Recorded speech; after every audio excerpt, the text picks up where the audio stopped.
Darbhanga airport पर यात्रियों का जोरदार हंगामा देखने को मिला है। दरअसल दरभंगा से दिल्ली जाने वाली फ्लाइट के यात्रियों ने यह हंगामा किया। कई घंटे से दरभंगा एयरपोर्ट पर ही ये यात्री फंसे हैं। विमान संख्या SG 447 के रद्द होने, कैंसिल होने से यात्रियों में काफी ज्यादा नाराजगी है, जिसकी वजह से यात्रियों ने जमकर हंगामा किया। बता दें आपको कि विमान को दिल्ली के लिए सुबह 11:40 पर उड़ान भरनी थी, लेकिन 9 घंटे तक यात्रियों को आश्वासन देने के बाद फ्लाइट को कैंसिल कर दिया गया, रद्द कर दिया गया, जिससे यात्री काफी नाराज हो गए। यात्रियों का कहना है कि झूठ बोलकर उन्हें परेशान किया गया, बाद में फिर फ्लाइट को कैंसिल कर दिया गया।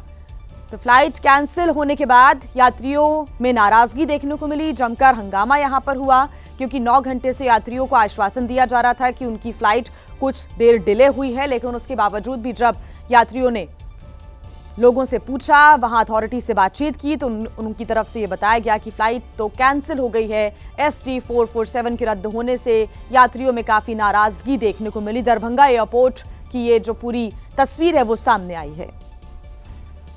और इस बीच एक बड़ी खबर आपको बता दें, महाराष्ट्र की राजनीति से जुड़ी हुई बड़ी जानकारी। मुंबई के एक होटल में फडणवीस और आदित्य ठाकरे की मुलाकात हुई है। होटल सफिटेल में यह मुलाकात हुई है, जो कि 1 घंटे तक चली है। दोनों नेताओं की यह मुलाकात कई सवाल भी खड़े कर रही है, कई मायने इसके निकाले जा रहे हैं। हालांकि बीजेपी शिवसेना UBT का किसी भी मुलाकात से इनकार सामने आया है। उनकी तरफ से इसको लेकर कोई भी बयान नहीं दिया गया है। इनकार यहां पर किया गया है कि दोनों नेताओं की जो मुलाकात है वो नहीं की है, लेकिन यहां पर मुंबई के एक होटल से फडणवीस और आदित्य ठाकरे बाहर निकलते हुए नजर आए हैं। और जानकारी सूत्रों के हवाले से यह भी मिल रही है कि दोनों नेताओं के बीच तकरीबन 1 घंटे तक ये मुलाकात चलती रही। तो क्या महाराष्ट्र की राजनीति में चुनाव से पहले कोई बड़ी हलचल होने वाली है? ऐसे में ये बड़े सवाल उठ रहे हैं। हालांकि दोनों ही पार्टियों की तरफ से इस मुलाकात को लेकर इनकार किया जा रहा है। इस पूरे मामले को लेकर राजनीतिक क्या प्रतिक्रियाएं और सामने आती है, इस पर नजर रहेगी। लेकिन महाराष्ट्र की राजनीति लगातार सियासत इसको लेकर गरमाई हुई है। अब आगे क्या प्रतिक्रियाएं रहती हैं, चाहे शिवसेना UBT गुट हो या फिर बीजेपी। हालांकि अभी किसी भी तरह से मुलाकात से इनकार किया जा रहा है। और इस बीच एक और बड़ी खबर आपको बता दें, भारत पाकिस्तान के बीच मैच रद्द। WCL में भारत पाकिस्तान के बीच ये मैच रद्द कर दिया गया है। बड़ी खबर हम आपको बता रही हैं। भारत पाकिस्तान के बीच जो मैच होने वाला था उसको लेकर कई सवाल भी पहले उठ रहे थे, और अब जानकारी मिल रही है कि WCL में भारत पाकिस्तान के बीच जो मैच है वो रद्द कर दिया गया है। World championship of legends tournament में आज इंडिया पाकिस्तान का मैच होना था, लेकिन इसके पहले कई लोगों की तरफ से कई सवाल खड़े किए जा रहे थे। इस मैच का विरोध भी किया जा रहा था, और अब जानकारी ये मिल रही है कि भारत पाकिस्तान के बीच मैच रद्द कर दिया गया है। कई लोगों की तरफ से यह भी कहा गया कि खेल और दुश्मनी दोस्ती को अलग रखना चाहिए, लेकिन अब ये बड़ा फैसला लिया गया है। दिल्ली पुलिस ने मुठभेड़ के दौरान ईरानी गैंग के 2 कुख्यात बदमाशों को धर दबोचा है। इनके पास से भारी मात्रा में हथियार और चोरी की बाइकें भी बरामद हुई हैं। दरअसल पुलिस को मुखबिर से सूचना मिली थी कि दक्षिण पूर्वी दिल्ली में कुछ बदमाश लूट की एक वारदात को अंजाम देने की योजना बना रहे हैं। मामले की गंभीरता को देखते हुए पुलिस टीम ने इलाके की घेराबंदी की। देर रात करीब 12:30 बजे जैसे ही बाइक पर सवार बदमाश वहां पहुंचे, पुलिस ने रुकने का इशारा किया, लेकिन बदमाशों ने आव न देखा ताव पुलिस पर फायरिंग शुरू कर दी। जवाबी कार्रवाई में पुलिस ने भी गोली चलाई और 2 बदमाश घायल हो गए, जिन्हें पकड़ लिया गया। पुलिस के मुताबिक एक बदमाश मुर्तजा अली 46 मामलों में वांछित है, जिनमें मध्य प्रदेश, आंध्र प्रदेश और कर्नाटक में लूट, डकैती और चोरी के मामले शामिल हैं। वहीं दूसरा आरोपी सिराज अली पहले आर्म्स एक्ट के एक मामले में गिरफ्तार हो चुका है। दक्षिण अमेरिकी देश इक्वाडोर के गुआयास में पूल हॉल में गोलीबारी हुई है। बड़ी खबर इस वक्त मिल रही है, 10 लोगों की मौत की जानकारी मिल रही है इस गोलीबारी में। तो एक बार फिर से अमेरिका में गोलीबारी की घटना सामने आई है। दक्षिण अमेरिकी देश इक्वाडोर में ये गोलीबारी हुई है, जहां के गुआयास में पूल हॉल में ये फायरिंग की गई है, जिसमें 10 लोगों की मौत हो गई है। साथ ही फिलहाल पुलिस पूरे मामले की जांच कर रही है। आंध्र प्रदेश के विजयवाड़ा में एक शख्स ने अपने लिव इन रिलेशनशिप पार्टनर की हत्या कर दी, क्योंकि उसने वेश्यावृत्ति करने से इनकार कर दिया था। पुलिस के मुताबिक महिला ने अपने पति से बच्चे के जन्म के बाद अलग हो गई थी और पिछले 6 से 8 महीनों से विजयवाड़ा के एक मैकेनिक के साथ लिव इन रिलेशनशिप में थी। आरोपी मैकेनिक एक शराबी है और अक्सर महिला पर बेवफाई का आरोप लगाकर उसके साथ मारपीट करता था। घटना के दिन महिला अपनी मां के घर वापस आई थी, जहां उसका भाई और आरोपी मौजूद थे। इस दौरान आरोपी ने महिला पर सेक्स व्यापार में शामिल होने का दबाव डाला। जब महिला ने इसका विरोध किया तो उसने लिव इन पार्टनर की छाती और जांघों पर चाकू से ताबड़तोड़ वार किए, जिसके बाद उसकी मौत हो गई। एक बड़ी खबर आपको बता दें, संसद के मानसून सत्र को लेकर आज सर्वदलीय बैठक होनी है और सुबह 11 बजे संसद भवन परिसर में ही यह बैठक होगी। रक्षा मंत्री राजनाथ सिंह बैठक की अध्यक्षता करेंगे। सत्र के दौरान सरकार के एजेंडे को लेकर ये चर्चा होनी है। सत्र में पेश होने वाले बिल पर भी सर्वदलीय बैठक में बात होगी। विपक्ष बताएगा कि किन मुद्दों पर विपक्ष सदन के अंदर चर्चा चाहता है। कल यानी कि सोमवार से संसद का जो मानसून सत्र है उसकी शुरुआत होने जा रही है। कल इंडिया गठबंधन की बैठक हुई और आज होगी सर्वदलीय बैठक। आइए खबरों में आगे बढ़ते हैं। उत्तर प्रदेश के आजमगढ़ में स्वास्थ्य व्यवस्था कितनी बदहाल है, इसका एक वीडियो सोशल मीडिया पर काफी वायरल हो रहा है और इस वीडियो के सामने आते ही स्वास्थ्य महकमे में हड़कंप मच गया। तो वहीं अखिलेश यादव ने वीडियो पर तंज कसते हुए सरकार को एक बार फिर से निशाने पर लिया। दरअसल वीडियो में दिखाई दिया कि एक मरीज जिसे ऑक्सीजन लगी थी वो ऑक्सीजन पाइप पकड़कर जमीन पर बैठा था। हैरत की बात यह है कि इस दौरान आसपास कोई स्वास्थ्यकर्मी भी नजर नहीं आया। ये वीडियो वायरल होते ही स्वास्थ्य महकमे में हड़कंप मच गया। वहीं अब स्वास्थ्य विभाग इन्फेक्शन की दलील दे रहा है। काफ़ी ज़्यादा इन्फेक्शन चेस्ट में होने की वजह से वो लेट नहीं पाता है, तो बैठे बैठे ही वो ऑक्सीजन लेता है और अक्सर बैठा ही रहता है। सीएमएस डॉक्टर ओम प्रकाश सिंह का दावा है कि उस दिन मरीज ने बेड पर शौच कर दिया था, इसलिए उसे तीमारदारों ने जमीन पर बिठा दिया था। इसी दौरान किसी ने उसका वीडियो बना लिया।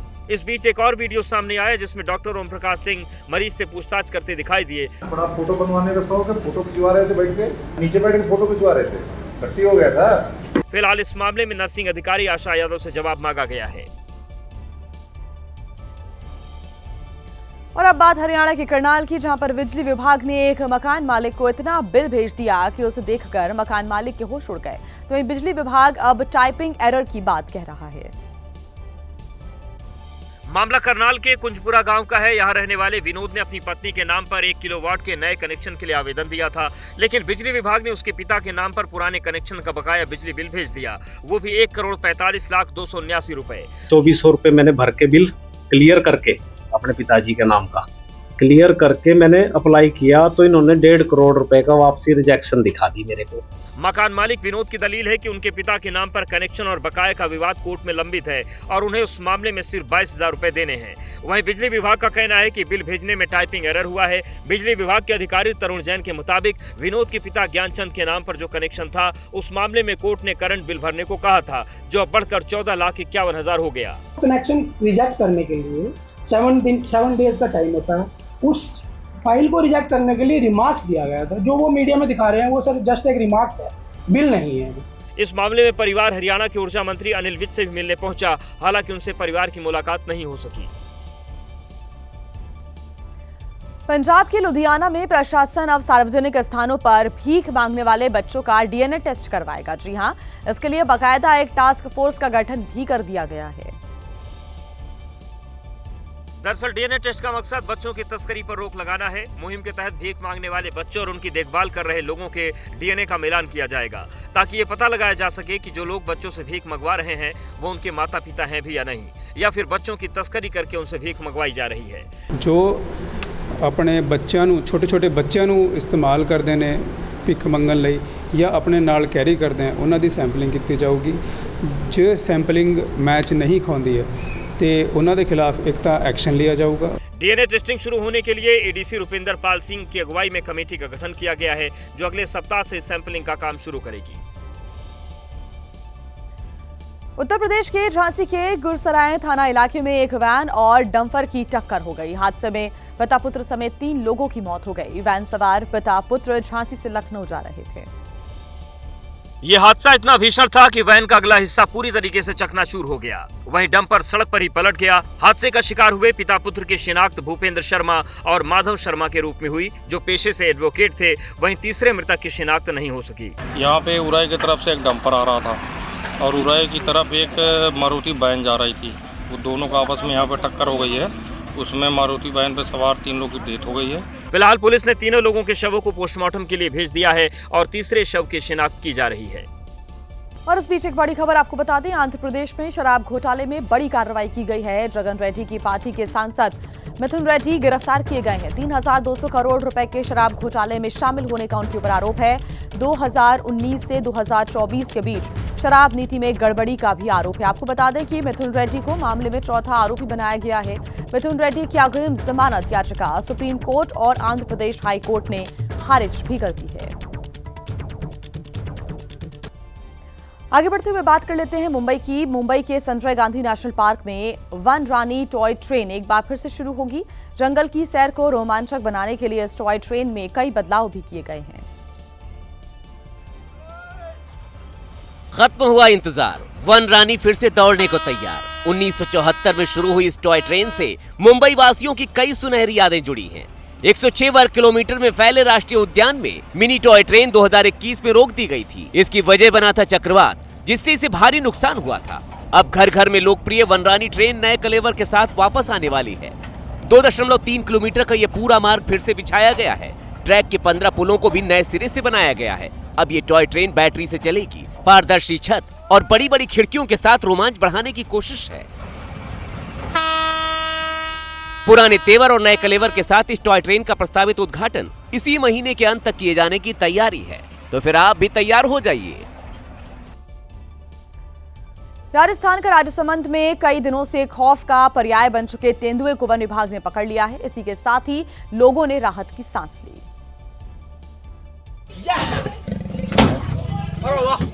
तेंदुए का आतंक इस कदर था कि वो मवेशियों के साथ साथ आम इंसानों के लिए भी खतरा बन चुका था। वन विभाग ने तेंदुए को पकड़ने के लिए 25 दिन पहले पिंजरा लगाया था, लेकिन ये इतना चालाक था कि पिंजरे में कैद नहीं हो पाया। फिर देर शाम वन विभाग ने एक बकरे को पिंजरे में रखा और उसी बकरे की लालच में ये शिकारी पिंजरे में फंस गया। फिलहाल वन विभाग ने तेंदुए को चिड़ियाघर भेज दिया है।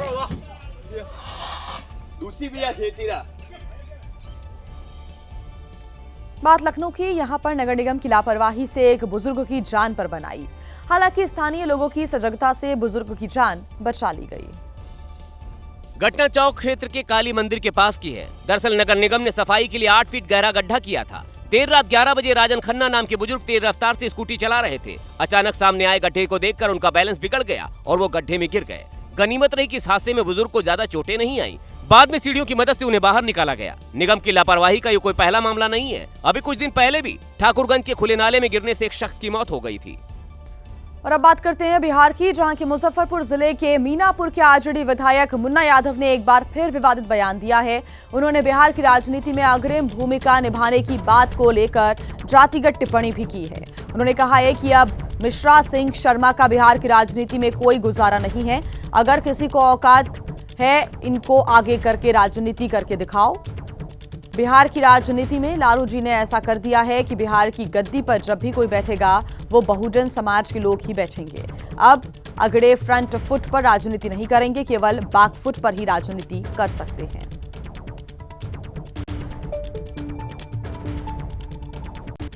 अब मिश्रा सिंह झा शर्मा का कोई गुजारा नहीं। बैक फुट पर राज कर, तू मान लिया कि तू राज करता है। बैक फुट पर रह के फ्रंट पेज पर तू नहीं आ सकता। अब तुम्हारी हैसियत सब लोग जान गया है कि तुम्हारी हैसियत बिहार में कितनी है। लालू जी ने यही तो कर दिया कि बिहार के गद्दी पर जब भी बैठेगा तो कोई बहुजन बैठेगा। तो वहीं मुन्ना यादव के इस बयान पर बीजेपी ने पलटवार भी किया। बीजेपी विधायक संजीव चौरसिया ने कहा है कि जैसे जैसे चुनाव नजदीक आ रहा है, नरसंहार के दौर को याद दिलाया जा रहा है।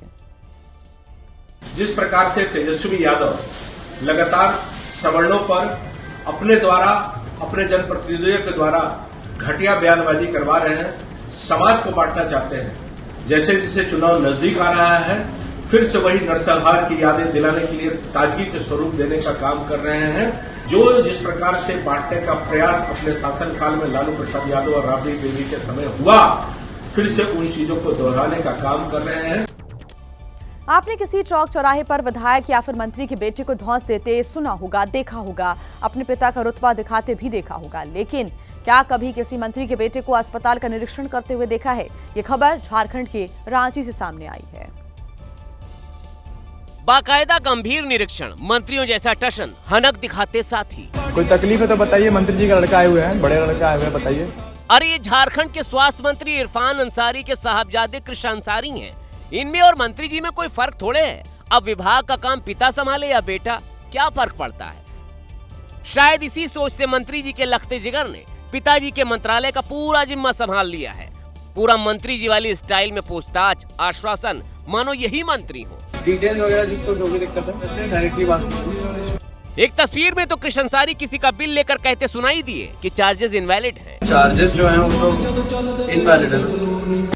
कमाल की बात है कि पिताजी के ओहदे पर साहबजादे सिर्फ टशन और रुआब नहीं गांठते, बल्कि उसका वीडियो बनाकर बाकायदा सोशल मीडिया पर पोस्ट भी करते हैं। माना बेटा पिता के पद चिन्हों पर चलता है, लेकिन इनको मंत्रियों जैसा व्यवहार करने का अधिकार किसने दिया? आखिर किस अधिकार से ये अस्पतालों का निरीक्षण करते हैं? तो कृष्ण अंसारी का ये वीडियो झारखंड की राजनीति में तपिश बढ़ा रहा है। वहीं झारखंड के स्वास्थ्य मंत्री के रूप में इरफान अंसारी की भूमिका पर भी अब सवाल खड़े हो रहे हैं।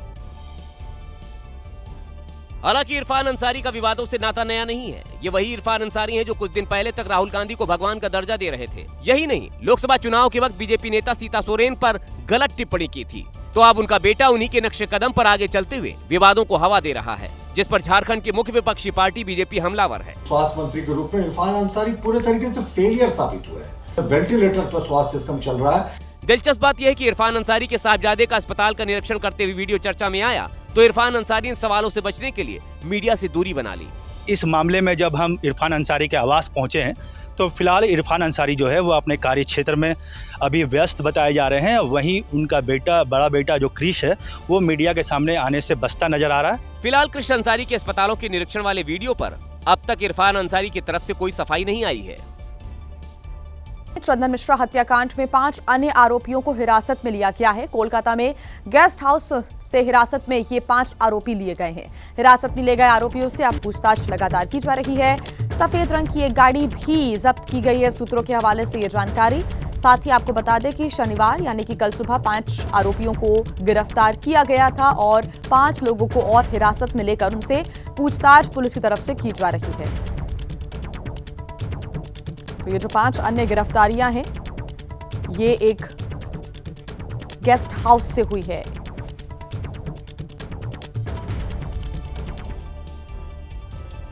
तो पटना के पारस अस्पताल में अपराधी चंदन मिश्रा के मर्डर केस में तीसरे दिन बिहार की पुलिस को कुछ कामयाबी हाथ लगी। चंदन मर्डर का पश्चिम बंगाल कनेक्शन भी अब सामने आ गया है।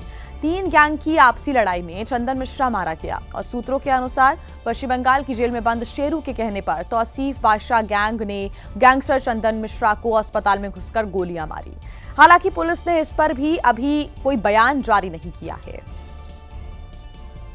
लेकिन शक के आधार पर बिहार एसटीएफ और पश्चिम बंगाल की पुलिस पुरुलिया जेल में बंद गैंगस्टर शेरू से पूछताछ करने पहुंची। पहले तो गैंगस्टर शेरू ने पुलिस को गुमराह करने की कोशिश की, जिसके बाद बंगाल पुलिस ने सख्ती दिखाई और रिमांड पर लेने की धमकी दी। इसके बाद शेरू ने बंगाल पुलिस को कुछ जानकारी दी। गैंगस्टर शेरू से मिली जानकारी के आधार पर चंदन मर्डर केस में शामिल 5 आरोपियों को गिरफ्तार कर लिया गया। हालांकि एडीजी कुंदन कृष्णन ने बताया कि पूछताछ के लिए कोलकाता के न्यू टाउन से कुछ लोगों को हिरासत में भी लिया गया है। पुलिस अभी इस हत्याकांड को गैंगवॉर मानकर चल रही है, जिसमें 3 गैंग शामिल हैं। एक गैंग जेल में बंद गैंगस्टर शेरू का है, जिसने तौसीफ और बादशाह को सुपारी दी थी और तौसीफ ने अपने 5 साथियों के साथ गैंगस्टर चंदन मिश्रा की गोली मारकर हत्या कर दी। इस केस में चंदन के पिता ने बलवंत, मोनू और तौसीफ पर एफआईआर के साथ पारस अस्पताल पर भी आरोप लगाए हैं। डॉक्टर पिंटू कुमार सिंह और अस्पताल पर साजिश के आरोप लगाए गए हैं। तो देखिए, अब चंदन मिश्रा हत्याकांड के जो आरोपी है उनको गिरफ्तार किया गया है। एक वीडियो भी इनका अब सामने आ गया है। दावा ये किया जा रहा है कि आरोपियों की गिरफ्तारी के वक्त का ये वीडियो है। बिहार एसटीएफ और पटना पुलिस ने 5 आरोपियों को गिरफ्तार किया है, जहां से उन्हें गिरफ्तार किया गया। ये वीडियो भी वहीं का बताया जा रहा है, तस्वीरें आप देख रहे हैं। लेकिन एबीपी न्यूज इस वीडियो की पुष्टि नहीं करता। इसके बाद और इसके बारे में अब बिहार पुलिस स्पष्टीकरण दे पाएगी। फिलहाल ये वीडियो सामने आया है, जो कि बताया जा रहा है, जो वायरल वीडियो है, ये तभी का है जब उन आरोपियों को अरेस्ट किया गया था। लेकिन एबीपी न्यूज इस वायरल वीडियो की पुष्टि नहीं करता। इसके बारे में स्पष्टीकरण बिहार पुलिस ही दे पाएगी।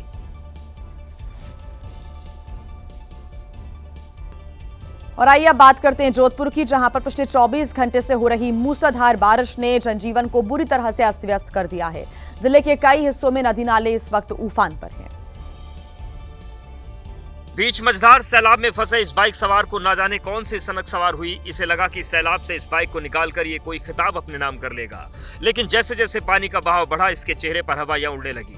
अपने सामने साक्षात मौत को देखकर ये अंदर तक सिहर गया। सैलाब में जैसे जैसे बाइक आगे बढ़ी इसका दम फूलने लगा। वो तो किस्मत अच्छी थी कि सामने एक कार मिल गई। जैसे ये शख्स कार के नजदीक पहुंचा, इसने झट से कार का हैंडल लॉक पकड़ लिया, जिससे उसकी जान तो बच गई, लेकिन जिस बाइक के दम पर वो सैलाब को पार करने का ख्वाब देख रहा था वो बह गई। और आइए अब खबरों में आगे बढ़ते हैं और बात कर लेते हैं राजस्थान के बारां की, जहां पर 2 ट्रैक्टर पार्वती नदी में बहते हुए नजर आए। दरअसल घटना बारां जिले की बताई जा रही है, जहां पर नदी किनारे पत्थर लेने 2 ट्रैक्टर वहां पर फंस गए थे। ऐसे में लगातार देखिए राजस्थान की यही स्थिति फिलहाल नजर आ रही है, जहां पर रस्सी टूट गई है। रेस्क्यू के दौरान ट्रैक्टर नदी में बहता हुआ चला गया और ट्रैक्टर ड्राइवर ने समय रहते कूदकर वहां से अपनी जान बचा ली। दोनों ट्रैक्टर नदी में ही बह गए। तब की तस्वीरें भी हम आपको दिखा रहे हैं। कोशिश यहां पर काफी की जा रही थी कि रस्सी के सहारे ट्रैक्टर का रेस्क्यू किया जा सके, बाहर निकाला जा सके, लेकिन रस्सी टूट गई और बुलडोजर की मदद से ट्रैक्टर को बाहर निकालने की ये कोशिश की जा रही थी, लेकिन रस्सी टूटी और दोनों ही ट्रैक्टर इस तेज धारा में बहते हुए नजर आए। राजस्थान में लगातार बारिश को लेकर अलग अलग इलाकों में रेड अलर्ट जारी किए गए हैं। लोगों से अपील की जा रही है कि जहां पर बहुत ज्यादा पानी है या तेज बहाव नजर आ रहा है, उन इलाकों में जाने से बचें। लेकिन कई बार जान जोखिम में डालकर लोग पुलों को पार करते हुए नजर आते हैं। कई जो नदियां हैं वो इस वक्त तूफान पर है। रेड अलर्ट बारिश का जारी किया गया है और पार्वती नदी जिसमें सैलाब आया हुआ है, उफनती हुई पार्वती नदी में जब ये ट्रैक्टर फंसा तो दोनों ही ट्रैक्टर यहां पर जब निकालने की कोशिश इन ट्रैक्टर्स को हो रही थी तो वो कामयाबी नहीं मिल सकी।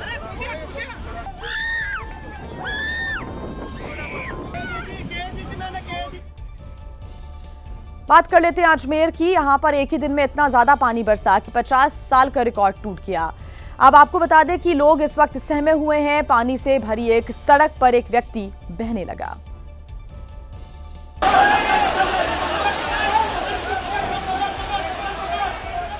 जिसके बाद वहां पकड़ो पकड़ो की चीख पुकार सुनाई देने लगी। कुछ लोगों ने इस शख्स को पकड़ने की कोशिश की, लेकिन जब लहरें उसे अपने साथ बहा कर ले जाने लगी तो तमाम लोग उसे बचाने के लिए सड़क पर उतर आए।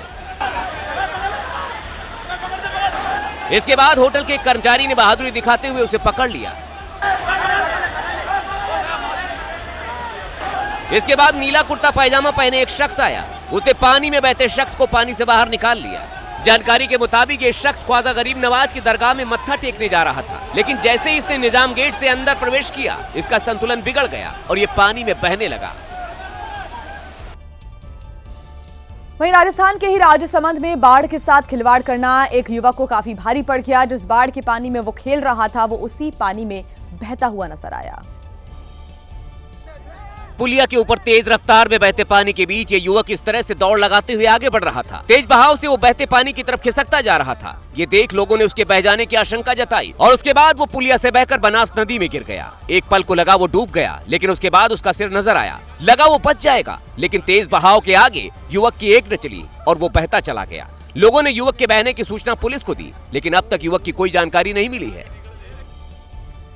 तो देखिए बाढ़ बारिश की वजह से हादसे भी काफी बढ़ गए हैं और सड़कों पर गड्ढे लोगों को अब दिखाई नहीं दे रहे हैं क्योंकि इतना ज्यादा पानी भरा हुआ है। नतीजतन यहां पर हादसे हो रहे हैं। हादसा राजस्थान के नागौर में हुआ, जहां पर पानी से लबालब सड़क को पार करने के चक्कर में महिला हादसे का शिकार हो गई। और हुआ यूं कि डोगाना रेलवे स्टेशन के पास बारिश के बीच ये महिला सड़क पार कर रही थी। उसे गड्ढा दिखाई नहीं दिया और पानी से भरे गड्ढे में महिला अचानक गिर गई। ये गड्ढा कितना बड़ा था इसका अंदाजा इससे लगाया जा सकता है कि छाता समेत ये महिला पूरी तरह से गड्ढे में समा गई। इसके बाद महिला बाहर निकलने की कोशिश करती है, लेकिन नहीं निकल पाती। गनीमत रही कि पास में कुछ लोग मौजूद थे, जिन्होंने तुरंत महिला की मदद की और खींचकर महिला को गड्ढे से बाहर निकाला। बताया गया कि हादसे में महिला को गंभीर चोटें आई हैं।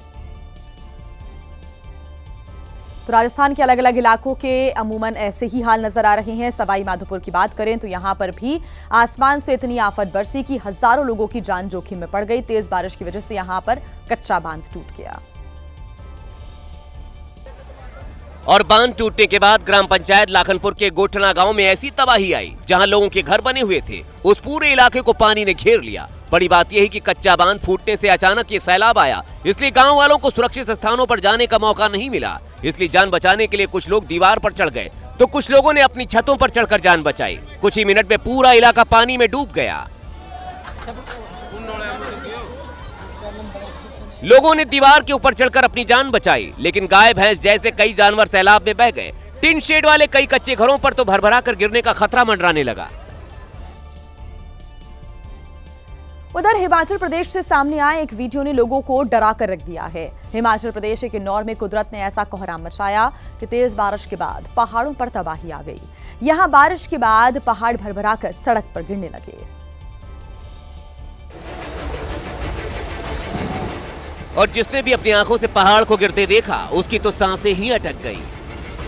रुक रुक कर पहाड़ ऐसे गिर रहा था जैसे पूरा का पूरा पहाड़ ही सड़क पर आ जाएगा। इस खौफनाक मंजर को वहां तमाम लोग अपने कैमरे में कैद कर रहे थे, लेकिन जब पहाड़ से बड़ी बड़ी चट्टानें गिरनी शुरू हुई तो वीडियो बना रहे इन लोगों ने भी जान बचाने के लिए वहां से दौड़ लगा दी। इसके बाद तो पूरे इलाके में धूल का गुबार छा गया। कुछ ही सेकंड में पहाड़ से इतना मलबा नीचे आ गया कि नेशनल हाईवे 5 पूरी तरह से बंद हो गया। वो तो गनीमत रही कि हादसे के समय यहाँ कोई गाड़ी नहीं निकली, वरना जानमाल का कितना नुकसान होता इसका अंदाजा इन तस्वीरों से लगाया जा सकता है। देखिए, मॉनसून के सीजन में सबसे ज्यादा हादसे बाढ़ बारिश की वजह से नहीं बल्कि लोगों के ओवर कॉन्फिडेंस की वजह से भी होते हैं। कुछ लोगों को लगता है कि वो लहरों को चीर कर उफनाई नदी नाले को पार कर पाएंगे, लेकिन यहीं वो धोखा खा जाते हैं। अब बाइक सवार शख्स को देख लीजिए। हमीरपुर में चंद्रावल नदी का पानी मदारपुर गांव में सड़क पर आ गया, लेकिन ये शख्स जबरन उफनाए रास्ते को पार कर रहा है। बाइक डगमगा रही है। फुल एक्सीलेटर के बावजूद लहरों के सामने बाइक कदम निकल रहा है, लेकिन ये शख्स थोड़े से शॉर्टकट के चक्कर में अपनी जान को दांव पर लगाने पर आमादा है। वो तो गनीमत रही कि कोई हादसा नहीं हुआ। और देखिए, नदियों में आई बाढ़ की वजह से मगरमच्छ और सांपों का खतरा भी बढ़ जाता है। गुजरात के वडोदरा में 7 फीट लंबा मगरमच्छ सड़क पर चहलकदमी करता हुआ नजर आया, जिसे देखकर लोगों की सांसें अटक गई। बताया गया कि विश्वामित्रा नदी से निकलकर यह मगरमच्छ सड़क पर आ गया था और नदी से बाहर आकर यह मगरमच्छ सड़क पर टहलने लगा। उनको के पीछे जा, भागेगा कहीं भी। मगरमच्छ देखकर वहाँ बहुत सारे लोग जमा हो गए, इसलिए मगरमच्छ डर के मारे यहाँ वहाँ भागने लगा। कई बार तो मगरमच्छ ने लोगों पर हमला करने की भी कोशिश की। वडोदरा के फतेहगंज क्षेत्र में काफी देर तक इसके चलते अफरा तफरी मची रही। इसके बाद रेस्क्यू टीम ने मगरमच्छ का रेस्क्यू किया और दोबारा विश्वामित्री नदी में छोड़ दिया। तो देखिए, बाढ़ बारिश से केवल काम पर जाने वाले लोग ही परेशान नहीं हैं, बल्कि महाराष्ट्र के बीड़ में तो स्कूल जाने के लिए बच्चों को काफी मुसीबतों का सामना भी करना पड़ रहा है। पक्का रास्ता नहीं होने की वजह से बच्चे घने जंगलों से होकर नदी नालों को पार करते हुए स्कूल पहुंच रहे हैं। ये हालात तब हैं जब लगातार खतरनाक जीव निकल रहे हैं। ये तस्वीरें हम आपको बीड़ के धुनकवाड़ गाँव की दिखा रहे हैं, जहाँ पर सड़क ना बनने से रोज इसी तरह बच्चे अपनी जान को दांव पर लगाकर स्कूल जाते हैं।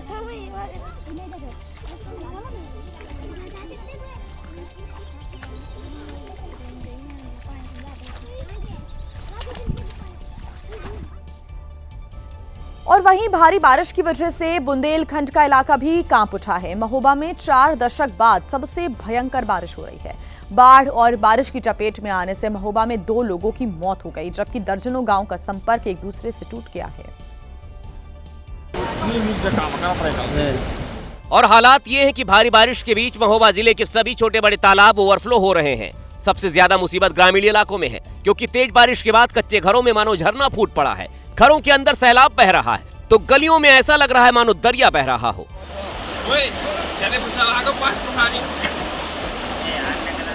24 घंटे के अंदर महोबा में 500 मिलीमीटर बारिश दर्ज की जा चुकी है। इसके बाद स्कूल, खेत खलियान, मकान, दुकान सब जगह पानी ही पानी है। और तो और भारी बारिश के बाद जैतपुर का बेला सागर, बड़ा तालाब, मदन सागर और दिसरापुर जैसे तालाब भी ओवरफ्लो हो रहे हैं। मध्य प्रदेश के भोपाल में एक स्कूल की छत का हिस्सा गिर गया।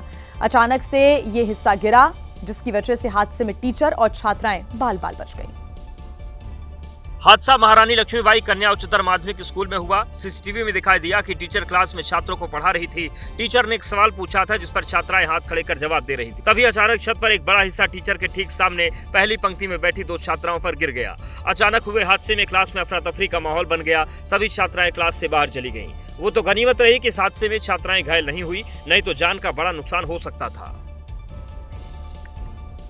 और अब बात करते हैं मध्य प्रदेश की सिंगरौली की, जहां से सरकारी दावों की पोल खोलने वाली तस्वीरें आई हैं सामने।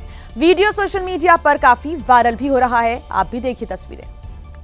महिला घाट पर सिस्टम सो रहा है। मंत्री और नेता भोपाल के एसी कमरों में बैठकर राजनीति की चकल्लसबाजी में उलझे हैं। विकास के दावों की ये खोखली तस्वीरें कोई भी देख ले तो कलेजा मुंह को आ जाए। महिला गर्भवती है, डिलीवरी के लिए अस्पताल जा रही है। गांव के 4 लोग कीचड़ से सने रास्ते में चल रहे हैं। अगर कहीं पैर फिसल गया तो जच्चा बच्चा दोनों की जान को खतरा हो सकता है। मामला सिंगरौली जिले के धानी ग्राम पंचायत का है। आदिवासी इलाका है। ग्रामीण कई बार सड़क बनाने की मांग कर चुके हैं, लेकिन प्रशासन के कानों पर जो तक नहीं रेंगती। बहरहाल अच्छी खबर यह है कि महिला सकुशल अस्पताल पहुंच गई और नवजात को जन्म दिया है। आजादी के दशकों बाद भी इस गांव में आज तक सड़क नहीं बनी है। लोगों ने नेताओं पर वादा खिलाफी के आरोप लगाए हैं। और मध्य प्रदेश के बैतूल रेलवे स्टेशन से हैरान कर देने वाला एक वीडियो सामने आया है। एक वीडियो सामने आया जिसमें एक बुजुर्ग व्यक्ति मोबाइल देखने में इतना ज्यादा व्यस्त खो गया कि उसे ध्यान ही नहीं रहा कि ट्रेन कब स्टेशन से रवाना हो गई। तस्वीरों में दिखाई दिया कि ये ट्रेन प्लेटफॉर्म पर खड़ी है और पिलर के पास एक बुजुर्ग व्यक्ति कान में ईयरफोन लगाकर मोबाइल देखने में मशगूल है। इस दौरान काफी यात्री ट्रेन में चढ़ते हैं, जबकि कुछ देर बाद ट्रेन प्लेटफॉर्म से रवाना हो जाती है। लेकिन इस बात की बुजुर्ग व्यक्ति को बिल्कुल भी भनक नहीं लगती। वहीं जब ट्रेन स्पीड पकड़ने लगती है तब बुजुर्ग व्यक्ति को पता चलता है कि ट्रेन चल चुकी है। ऐसे में वो दौड़कर ट्रेन पकड़ने की कोशिश करता है। वो एक डिब्बे में चढ़ने की कोशिश भी करता है, लेकिन वो चढ़ नहीं पाता और वहीं गिरने लगता है। वो तो गनीमत रही कि प्लेटफॉर्म पर मौजूद सुरक्षा कर्मियों ने तुरंत बुजुर्ग को पकड़ लिया। बुजुर्ग का नाम राकेश कुमार बताया जा रहा है, जो कि विशाखापट्टनम एक्सप्रेस से सफर कर रहे थे और बैतूल स्टेशन पर ट्रेन रुकने पर प्लेटफॉर्म पर आकर बैठ गए थे। उत्तर प्रदेश के अमरोहा में लोग खौफ के साए में जीने को मजबूर हैं। चोरी की घटनाओं और संदिग्ध ड्रोन से इलाके में काफी तनाव है। सवाल यह है कि ये अफवाह है या फिर सच। हर हाथ में डंडा है। सैकड़ों की भीड़ रात के अंधेरे में गांव की गली गली घूमती दिखाई दी। ग्रामीण रात भर टॉर्च लेकर गलियों में गश्त करते दिखे। दावा है कि उनको आसमान में संदिग्ध ड्रोन मंडराते दिखाई दिए। इस दावे ने स्थिति को और गंभीर ज्यादा बना दिया। पुलिस प्रशासन ने ग्रामीणों के ड्रोन दिखने के दावों को खारिज कर दिया। थाना रजबपुर में एक जो ड्रोन उड़ा रहा था वो रील बनाने के लिए प्रयोग कर रहा था। खिलौने वाले हेलीकॉप्टर होते हैं जो रिमोट कंट्रोल से संचालित होते हैं, वो पाए गए। पुलिस ड्रोन की पुष्टि नहीं कर रही। इसके अलावा एक और तस्वीर आपको दिखाते हैं। पुलिस ने पड़ताल की तो व्यक्ति मानसिक तौर पर बीमार निकला। पुलिस ने ग्रामीणों को इस मामले में फटकार लगाई। पुलिस का कहना है कुछ भी संदिग्ध दिखे तो पुलिस को सूचना दें और अफवाहों से बचें। आज के इस दौर में जब पति पत्नी के रिश्तों की मिठास कम होती जा रही है, ऐसे में यूपी के मुजफ्फरनगर की रहने वाली एक महिला ने पतिव्रता नारी की एक नजीर पेश की है। हजारों कांवड़ियों की भीड़ में आशा नाम की महिला भी है, जो अपनी पीठ पर बीमार पति को लादकर हरिद्वार से मोदीनगर तक की कांवड़ यात्रा कर रही है। आशा इस यात्रा में अकेली नहीं है। उनके 2 छोटे छोटे बच्चे भी पैदल चलकर अपनी मां का साथ दे रहे हैं। आशा के पति कई बार कांवड़ यात्रा कर चुके हैं, लेकिन इस बार स्वास्थ्य ठीक नहीं होने की वजह से वो यात्रा नहीं कर पाए। लिहाजा पति की मन्नत पूरी करने खुद ही निकल पड़ी। इन पति पत्नी को जो भी देख रहा है, इनके हौसले की तारीफ कर रहा है। तो वहीं पश्चिम उत्तर प्रदेश के मुजफ्फरनगर में इस वक्त कांवड़ यात्रा की काफी धूम है और इस दौरान खाकी वर्दी पहने पुलिस अधिकारी की तस्वीर सामने आई है, जिसमें महिला अधिकारी महिला कांवड़ियों के पैर दबाते हुए दिखी। सड़क पर पुलिस आपको व्यवस्था संभालते हुए कई बार दिखाई दी होगी, लेकिन ऐसी तस्वीर आपने बेहद कम देखी होगी। हरिद्वार से पवित्र गंगा जल भरकर जलाभिषेक के लिए अपने गंतव्य की ओर निकली महिला कांवड़ियां पैदल चलते चलते थक गईं। ऐसे में महिला अधिकारी ने मोर्चा संभाला और महिला और बाल कांवड़ियों के पैर दबाते और मालिश करती नजर आईं। पैर दबाने वाली पुलिस अधिकारी का नाम ऋषिका सिंह है और वो मुजफ्फरनगर में डीएसपी के पद पर तैनात हैं। ऋषिका सिंह की सेवा भाव की पूर्व सीएम अखिलेश यादव ने भी खूब तारीफ की। मेरे लिए आई थिंक बहुत ही नॉर्मल चीज़ है। हम जितना प्रोवाइड कर सके अपने ड्यूटी के साथ साथ लोगों की हेल्प कर सके, वो मेरे लिए सबसे ज़्यादा सेटिस्फैक्शन की चीज़ है। ऋषिका सिंह की इन तस्वीरों से उत्पात मचा रहे कांवड़ियों को भी सबक लेना चाहिए कि ताली एक हाथ से नहीं बजती। अगर श्रद्धा के साथ कांवड़ यात्रा करेंगे तो पुलिस कंधे से कंधा मिलाकर ऐसे ही खड़ी दिखेगी, सहयोग करेगी। उत्तर प्रदेश के नगर विकास और ऊर्जा मंत्री ए.के. शर्मा को एक बार फिर विरोध का सामना करना पड़ा है। इस बार मथुरा की महिलाओं और व्यापारियों ने जमकर विरोध किया और नारेबाजी भी की।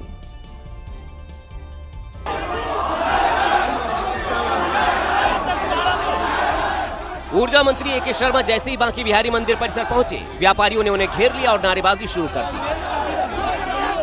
भीड़ देखकर पुलिस प्रशासन के होश उड़ गए। पुलिस वाले काफी मशक्कत के बाद ऊर्जा मंत्री को मंदिर के अंदर ले जा पाए। मंदिर में भी महिलाएं पोस्टर लिए खड़ी थी, जिन्हें पुलिस छीनते नजर आई, तो महिलाओं ने इसका विरोध किया। इसके बाद भी मंदिर के अंदर मंत्री जी का विरोध कम नहीं हुआ। महिलाएं और व्यापारी कॉरिडोर और न्यास बनाने का विरोध कर रहे थे। कुछ लोगों ने विरोध प्रदर्शन किया, लेकिन किसी भी ऐसे विकास का काम जनता के व्यापक हित को ध्यान में रख करके ही किया जाता है। इन्हीं मंत्री जी से सुल्तानपुर में बिजली कटौती पर लोगों ने सवाल पूछा था, तो मंत्री जी जय श्री राम का नारा लगाकर भाग निकले थे।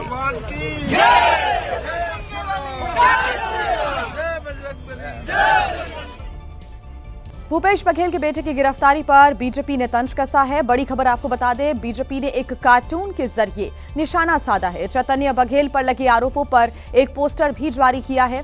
छत्तीसगढ़ शराब घोटाले में चैतन्य बघेल आरोपी हैं। गिरफ्तारी के बाद ईडी की रिमांड पर हैं इस वक्त चैतन्य, और इसके बाद एक पोस्टर रिलीज किया गया है बीजेपी की तरफ से और निशाना साधा गया है। वो पोस्टर भी हम आपको दिखा रहे हैं, जिसमें पुलिसकर्मी तोहफा दे रहे हैं और यहां पर भूपेश बघेल और चैतन्य बघेल पर यह निशाना साधा गया है। बीजेपी की तरफ से यह तंज कसा गया। और आइए खबरों में आगे बढ़ते हैं, बात कर लेते हैं दिल्ली की, जहां के उत्तम नगर इलाके में सुष्मिता नाम की महिला ने अपने देवर राहुल के साथ मिलकर पति करण की हत्या कर दी। साजिश का खुलासा तब हुआ जब परिजनों को आरोपी सुष्मिता और उसके प्रेमी राहुल की चैट हाथ लगी। सुष्मिता और राहुल के बीच हुई चैट से पता चला कि हत्या के पहले पति करण को नींद में 1-2 नहीं बल्कि 15 गोलियां दी गईं और जब करण बेहोश हो गया तो उसके बाद करंट के झटके देकर उसकी जान ले ली गई। इस चैट में एक जगह सुष्मिता लिखती है, मैं सोच रही थी दवाई से ही काम हो जाए, इसलिए इतनी देर रुकी। इसके बाद राहुल लिखता है, और दवाई खिला दो, एक साथ सारी की सारी, ट्राई कर लो, हो सकता है तो। हालांकि 15 गोलियां देने के बाद भी करण की मौत नहीं हुई, तो राहुल और सुष्मिता ने करण को करंट देने का फैसला किया। चैट पे राहुल ने लिखा, यार अगर कुछ समझ नहीं आ रहा तो दे दो शॉक, और क्या। इस पर सुष्मिता हामी भरते हुए पूछती है, शॉक के लिए कैसे बांधते हैं? जवाब में राहुल लिखता है, टेप से। इस चैट को पढ़ने के बाद ही करण का भाई कुणाल पुलिस के पास पहुंचा। वहीं चैट सामने आने के बाद पुलिस ने बिना देर किए सुष्मिता और राहुल को गिरफ्तार कर लिया। मर्डर और क्रिमिनल कॉन्स्पिरेसी का केस दर्ज किया है। कुछ ऐसे चैट्स हैं जिसके बीच में स्लीपिंग पिल्स की बात की जा रही है। जांच में सामने आया कि 13 जुलाई को जब करण की मौत हुई, उस वक्त सुष्मिता और राहुल ही वो 2 लोग थे जो पोस्टमार्टम का विरोध कर रहे थे।